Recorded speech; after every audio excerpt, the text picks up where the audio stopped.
Hello, and welcome to Redaction Report's weekly news roundup. Today, we're going to be again talking about the ongoing situation in Afghanistan. Obviously, really tragic story, what's going on there at the moment. Absolutely heart wrenching humanitarian situation. I'm joined today by Kit Roberts, Redaction's long standing friend and reporter. How's it going, Kit? Yeah, it's going well, thanks. Excellent. So just before we take a dive into Afghanistan, we're going to have a quick preview of a couple of upcoming elections in various countries next month. So one of which is in Germany. Long-serving Chancellor Angela Merkel is not seeking re-election this year. Last election was in 2017. She still held on to power by forming a grand coalition again with the main opposition party, well, what has been historically the second largest party, I should say, the Social Democratic Party of Germany. Merkel herself led the Christian Democratic Union, the main center-right party in Germany. Their candidate now is Armin Laschet, who was largely seen as a sort of successor to Merkel and continuity Merkel when he was selected as candidate. But he's been embroiled in some controversy now. During the really horrific floods in Germany, he was seen on camera laughing and joking with his colleagues, while other politicians were out there treating it with appropriate solemnity.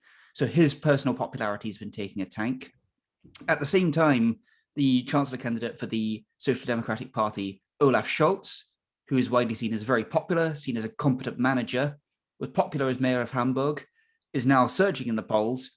And we've seen a poll out just recently suggesting that the CDU and the SPD may be on level pegging in polling. There's also been a massive surge for the Green Party in Germany under their chancellor candidate, Annalena Baerbock. Kit, do you have anything to add to this? Well, I suppose the main thing to add would be that this seems to be a case of more whichever party is going to be leading a coalition, really. So obviously we've had the CDU leading coalitions for a very long time in Germany now, but it seems likely that they're still going to be in government, but whether that would be as a kind of a second party of coalition or the leading party of coalition seems to be kind of the main question, really. Absolutely. I mean, it is, of course, also possible that we could see a coalition led by Scholz at the top of the SPD. He could form a coalition, for example, with the Greens and with the centre-right Free Democratic Party. That's a sort of classical liberal free market party. There has been talk of that as a possible coalition that wouldn't include the CDU. That would be an interesting one, seeing the CDU go into opposition for the first time in well over a decade. So it's definitely an election to keep an eye on. Like I say, huge number of talking points. Angela Merkel is leaving. Rise of the Green Party in Germany, pushing green agenda to the forefront, especially in the wake of the flooding that we've seen in Germany more recently. So Redaction Report will be keeping an eye on this election, and in our weekly news roundups, we'll be digging deeper into the issues surrounding the election as we get closer. The other election next month that wasn't scheduled to happen for another 2 years, but has been brought forward, is the snap election in Canada. Prime Minister Justin Trudeau, who currently heads a minority government led by the centrist Liberal Party, is seeking to strengthen his hand and get that majority so that he's not counting on smaller parties and opposition to push through his legislation. His main rival will be Erin O'Toole, the leader of the Conservative Party. He was elected leader of the Conservative Party of Canada just last year, following the resignation of the previous Conservative Party leader, Andrew Scheer, who faced off against Justin Trudeau in 2019. Now, it's important to remember that even though Trudeau won the most seats in 2019, he actually lost the popular vote. Andrew Scheer's Conservatives won more votes among the Canadian population than Trudeau did. So the polls are looking reasonably strong for Trudeau at the moment, but things could very much change. He's not miles ahead in the polls. Jagmeet Singh, who leads the third party in Canada, the New Democratic Party, which is a sort of centre-left to left-wing social democratic party, is also not up there as a potential candidate for prime minister at the moment, but is certainly performing strong in the polls and could potentially be a kingmaker if it came to another hung parliament. What do you think are going to be the main issues around this election, Kit? Well, one issue that I've seen seems to have become quite central to this election so far is that of vaccine mandates. This is the idea that people will be you'll be made to have a vaccine if you're in a certain age group or a certain grouping, basically, which has proven quite a controversial issue. So Trudeau, despite earlier stances on this where he has come out against this, has now come out in favour of it, which is causing quite a bit of controversy, particularly with the opposition leader, Erin O'Toole, who is actually favouring more of a testing approach to COVID. So it's interesting that this has become quite a divisive issue because obviously it's a very hot button topic all over the world, particularly in Canada's southern neighbour, the United States. Whether or not it's going to become a make or break issue kind of remains to be seen. There's one thing that strikes me with this election is that it could be seen as, to people in the UK, we remember the 2017 election where Theresa May sought to strengthen her hand and called a snap election in order to gain more seats, and it ended up slightly backfiring on her. From observers from the UK who aren't necessarily massively plugged into Canadian politics, this might seem like a familiar tale, mightn't it? It's interesting, yeah, because I mean, Trudeau has 2 more years before the current mandate that he has is actually up. So it's definitely a gamble, I think. It could well strengthen his hand, it could strengthen his position, but like you say, it's very easy for that kind of thing to backfire as well. It's a risk. Any election like that is going to be a risk for sure. Okay, well, we've briefly touched on those 2 elections. Again, as with Germany, with Canada, we will be covering it more closely in the weeks leading up to the election. But let's come on now to the situation in Afghanistan. Of course, Kabul has fallen to the Taliban. We covered this in last week's roundup. We've already heard shocking, frankly shocking stories of human rights abuses already under the Taliban coming out from Afghanistan. There are vast numbers of people at Kabul airport who are stuck at Kabul airport, trying desperately to get out to escape from the Taliban rule in Afghanistan. Numerous deaths at Kabul airport. The Taliban are reportedly going door to door, trying to hunt down people who worked alongside NATO during the intervening years when the Taliban weren't in power. And of course, there has been talk that certain minority groups in Afghanistan may be at risk of genocide under the Taliban rule. It's looking like a really, really tragic and grim situation at the moment. Kit, what do you have to add here? Well, I think what has been interesting so far is that the Taliban seem to have been trying to present a front of calm and a front of order. So if you see a lot of their press conferences, you have a very kind of what appears to be a reasoned approach, what appears to be a constructive approach to building a country. You actually have some representatives of the Taliban actually lashing out and attacking people like Facebook, saying, well, how can you label us this way, which sure could be taken as a valid point, but is also very much whataboutism. It's trying to deflect attention away. What is alarming about this is that often when you have an extremist group, when you have a very repressive party that takes power, you will always initially have this rational presentation saying like, oh, look, we are presenting order, everything is okay, people are just getting on with their lives, when actually behind the scenes, we have this really disturbing, troubling events that are happening with, door-to-door visits, trying to round people up. You have some pretty serious threats towards women's rights in Afghanistan as well, which is extremely troubling. So at the moment, we have this kind of weird dissonance between what the Taliban is trying to present is happening in the streets around Afghanistan, the incredibly tragic and what I think are going to be iconic images around Kabul airport as well. But actually, what is going on behind the scenes is a lot more sinister and a lot more troubling. Of course, there have been some really horrifying videos been coming out of Kabul airport. We've seen planes taking off with people desperately trying to cling on to leaving planes and falling to their death as a result. What do you think's coming next then? I mean, obviously the Taliban is still, as of at time of recording, is an unrecognized state, their regime, the Islamic Emirate of Afghanistan. No international bodies and no nation states currently recognize the Islamic Emirate of Afghanistan as the legitimate government of that country. Do you think that's going to change? Well, there's been some interesting talks that have been happening in the preceding weeks. So you're aware of the fact that the Taliban has been involved in extensive talks with China, for example, and might be looking eastward to gain some kind of support. I think I understand that the government of Oman has congratulated the Taliban when they took Kabul. I don't know if they've moved forward and actually formally recognized them, but they have offered that already, which is interesting. I think what is going to be interesting as well is how other governments, other Islamic governments, are going to respond to this as well. So, for example, I'm going to be very interested to see how Iran is going to respond to this, because the Taliban is a Sunni group. They have a lot of history with Shia minorities. They don't like Shia minorities. They've committed some pretty horrible things against them. And then you have Iran, which is a Shia state.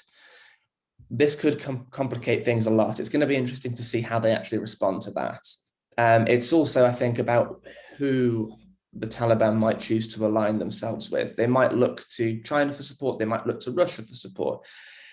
Russia, again, it's difficult because they're in a very strong partnership with Iran in the Levant, for example. So they might not want to unsettle that partnership that they have with Iran at this time, but it kind of depends on how Iran as a Shia state is going to react to the Taliban, who again have had an awful lot of trouble with Shia Muslims in the past. They've done some pretty bad things to them. So yeah, I think there's going to be a lot of very interesting, there's a lot of directions that this could go in terms of how the Taliban are going to seek to gain some level of recognition. But in the meantime, it's the people of Afghanistan who are going to be suffering as a result of this. Absolutely. Where would Russia come into this as well? Because obviously Russia has some history in Afghanistan during the Soviet occupation. The Russians, well, the Soviets, it's more accurate to say, because we're dealing with a different state, the Russian Federation today. But there is still that history. We had, there was basically a Soviet puppet regime in Afghanistan for a while. Obviously, the US backed the Mujahideen against that government, and of course it fell. And then at a later date, of course, the Taliban controlled Afghanistan between 1996 and 2001, until that is, of course, the US invasion of Afghanistan. What do you think relations between Russia and the Taliban are going to look like? I mean, this is a huge question. And I think I can only really touch back on my earlier point, which I think the crucial factor in deciding that relation from Russia's perspective is going to be their ongoing relationship with Iran. And it's going to be the way that Iran reacts to the Taliban's taking power is going to be quite an important gauge in how Russia is going to try and deal with the Taliban moving forward. Because like I say, they are in very, very deep with Iran in the Levant, in Syria. There's a lot of collaboration going on there, including potentially like military collaboration. You have Russian involvement there, you have Iranian involvement, you have Iranian proxies there as well. So I really do think that the way that Iran reacts to this is going to be a big factor in how Russia chooses to approach it. Whether or not they see this as an opportunity to try and gain some more grounding in a different part with Iran's neighbor as well, and in kind of Central Asia, is unclear at the moment. Whether they actually have any interest in Afghanistan is also unclear. Of course, a lot of foreign world leaders now have strongly criticized President Joe Biden for his decision to go ahead with the withdrawal. Of course, the withdrawal was originally put forward under Donald Trump. That's something that needs to be made clear. But Biden, of course, decided to go ahead with this withdrawal. Trump himself, of course, has decided to criticize Biden for it in characteristically post-truth manner. But of course, UK Prime Minister Tony Blair, who was, former UK Prime Minister Tony Blair, who was Prime Minister at the time of the invasion of Afghanistan, has also lambasted Biden for this. Is Biden going to lose a lot of credibility over this on the world stage? I think it's probably accurate to say that may already have happened.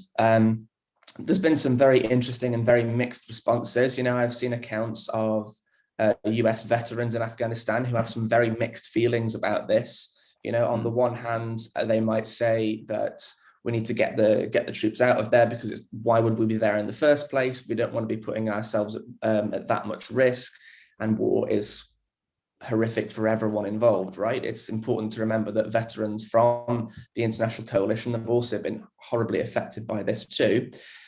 On the other hand, if that presence is what is required to maintain a level of stability, then maybe so be it.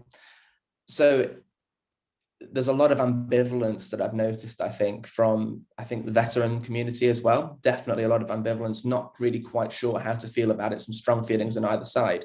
And Biden has made some compelling points where he says, well, maybe if we were there for another 20 years, who's to say that there would be any kind of stability after that level of time? We don't know. It would effectively be an indefinite commitment. But then you can kind of come back and say, well, the US still has a military presence in South Korea at this point. And this is being decades on. Is it worth it? Would it be worth actually maintaining that presence, which after all was not really a very big presence in relative terms, to maintain that stability and to keep this like ultra conservative, really unpleasant force at bay?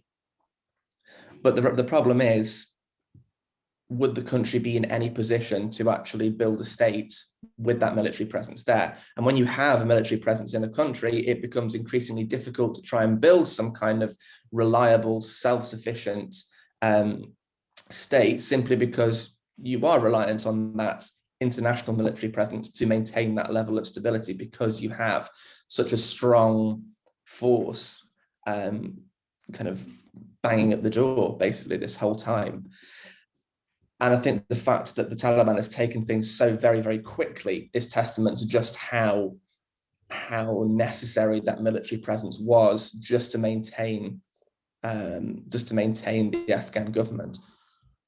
I think that was the thing that was shocking to so many people, was just how head-spinningly fast the Taliban managed to take power. What was it that US projection said they might take power in 90 days? And then it took, a couple of weeks. Mm-hmm. I think as well, it's very easy to underestimate the effect that this is going to have on a lot of people who supported and helped coalition forces while they were in Afghanistan. Obviously we have interpreters, we have NGO workers, we have all manner of different roles that people who were working with the coalition were actually undertaking while they were there. Not to say the actual Afghan army as well, right? So there's going to be a huge and immense feeling of betrayal amongst those people, I think, particularly now that we've had some pretty, I would say, not very generous offerings for asylum from countries around the world. I understand we've had, 5,000 refugees that the UK has offered to take. I mean, it's a drop in the ocean. It's nothing. Extended to 20,000 over a longer period of time. I mean, these people don't have time. That's kind of the point. So I do think there's going to be an immense feeling of betrayal. There's going to be an immense feeling of possibly even like hatred and anger towards those coalition countries, and particularly towards the United States, because it's taken a leading role in that. What long-term effect might this have? It may well see a lot of people who were previously kind of on the fence turn one way or the other, that they might not have otherwise done. Mm. Yes, I believe the resettlement scheme is 20,000 refugees over a 5-year period. Which, these people do not have 5 years. What are they going to do in those intervening 5 years? It's a very, very stingy offer. It is. A lot of uncertainty lies ahead, and I very highly doubt, this will be the last time we're talking about Afghanistan on our weekly roundup. But that's all we have time for today, folks. Thank you very much for tuning in. Thank you, Kit, for joining the show. Please remember to like and subscribe. Consider dropping us a quid or two on Patreon if you're feeling especially generous. Visit our website, www.redactionpolitics.com, to keep up with all our latest content. And until next week, it's goodbye from me, and see you all soon.